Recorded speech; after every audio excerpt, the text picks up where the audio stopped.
ese bigenda bite iyo bagiye kwica umuntu w'inzirakarengane bamuhanishije igihano cy'urupfu?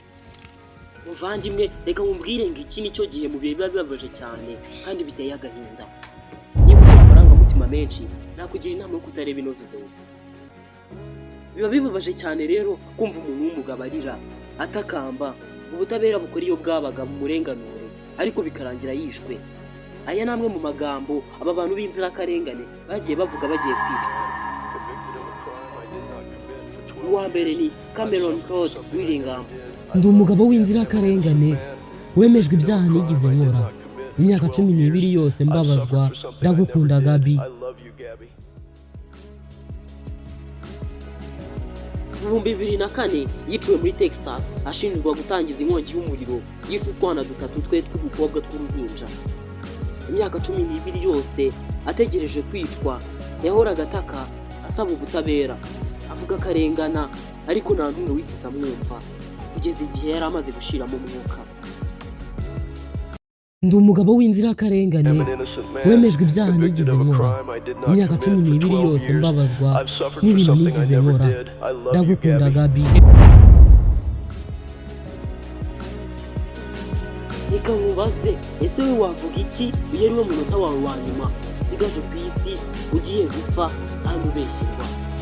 Hashize igihe rero iperereza ryerekanye ko uyu mugabo yarenganaga nyuma y'uko bajyanye muri laboratoire ibyahiye bakabura DNA se.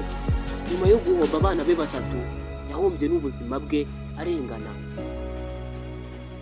Muri ibi bihe bidasanzwe rero byo kwishwa kandi urengana, umuntu wa kabiri dushobora kuhasanga ni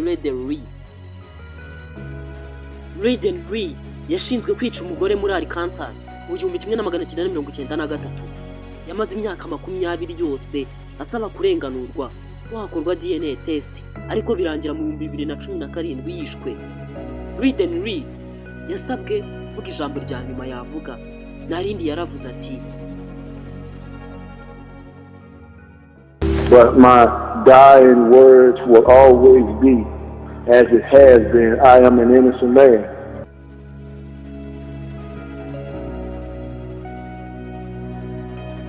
Ese we wavugira ijambo gusa ubizi ko ubuzima bwawe bugiye guhita burangira?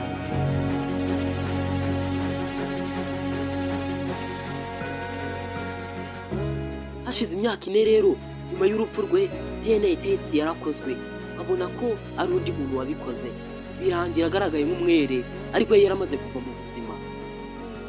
Ibaze nawe kumara imyaka myinshi ufunze mw'isi yose nta muntu n'umwe ukumva, nta muntu n'umwe ubona akarengane kawe kandi igihano ufite ari ugupfa. Umwanya wa gatatu wasanga inkuru iteye agahinda cyane, umwana w'imyaka 14 gusa nawe yarishwe, George Stine Jr. Inkuru ye rero imwe mu zibabaje cyane kandi ziteye agahinda bitewe n'ivanguraruhu ryakorerwaga abana b'abirabura ndetse n'abirabura muri rusange. Uyu mwana George yashinjwe kwica abana babiri b'abakobwa kandi b'abazungu. Icyo gihe nta kindi cyamukorewe n'ubugome budasanzwe, bahise bamufunga nta kuburana, nta mwavoka, nta mubyeyi we wigize agira ikintu abivugaho, nta n'ibimenyetso bize bikusanywa ngo bigaragaze ko uyu mwana ari inzirakarengane.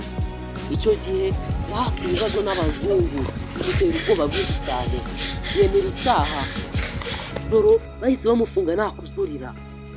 Ibyumweru bikeya rero George Stine yarishwe. Ibyo byabaye mu mwaka w'1944. Hashize imyaka 70 mu 2014 George Stine yararenganuwe, bigaragara ko yarenganyijwe akicwa ari inzirakarengane. Ibaze nawe amaraso y'umwana w'imyaka 14 ararenganyijwe, arenganuwe nyuma y'imyaka 70 yarapfuye. Ubu ku gituro cye rero byaranditswe, yasigaye nk'ikimenyetso cy'ubugome bwakorewe abirabura. Ubu ku gituro cye handitseho amagambo avuga ko yishwe ariko ari inzirakarengane. Ngaho ibaze rero nawe uri gushinjwa icyaha gikomeye cyane utigeze ukora, abashinjacyaha babiguhamya nk'aho wabikoze bakureba, abakureba bose bakubonamo sekibi. Wavuga iki? Wavuga iki uzi kugiye gupfa? Ubuzima n'ubwawe wabukoresha icyo ushaka icyo ari cyo cyose, ariko hano biba byarangiye uba ugiye kubwamburwa nta cyaha wakoze. Ubushakashatsi bwakozwe bwerekanye ko muri Leta Zunze Ubumwe za Amerika mu bantu 25 bakatirwa igihano cy'urupfu umwe abarengana. Umuntu akicirwa ibyaha byakozwe na mugenzi we. Muri ino si rero rimwe na rimwe ibintu bibi biba ku bantu beza, ibyiza bikaba ku babi. Kuba inzirakarengane rimwe na rimwe ntabwo biba bihagije. Ubuzima bw'umuntu hari igihe bufatwa nk'ubutsa